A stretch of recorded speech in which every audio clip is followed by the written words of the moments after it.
Arne Slot ni coach wa Liverpool akizungumza juu ya of course mchezo dhidi ya wapinzani wao katika michuano ya UEFA Champions League. Today Wednesday ni moja kati ya mechi ambayo inasubiriwa kwa hamu kweli.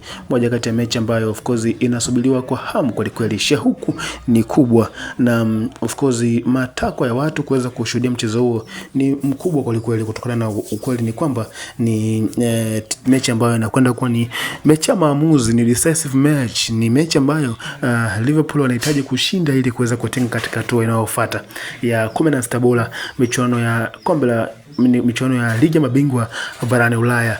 Of course ni techniques ambazo coach anaenda nazo, lakini pia mfumo ambao ameutengeneza. Pana shaka Liverpool ni moja kati ya timu ambazo zimekuwa zikitumia mfumo hatarishi sana katika eneo la ushambuliaji, na uwepo wa wachezaji watatu ambao ni clinical finishers.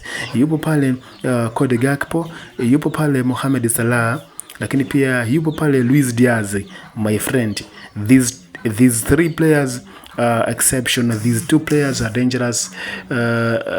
Of course tunatambua vizuri juu ya uwezo waliokuwa nao, ni jinsi gani ambavyo wanaweza wakafanya vitu of course ndani ya uwanja, na namna ambavyo wamekuwa kiamua mechi nyingi sana, lakini katika hali ya kawaida na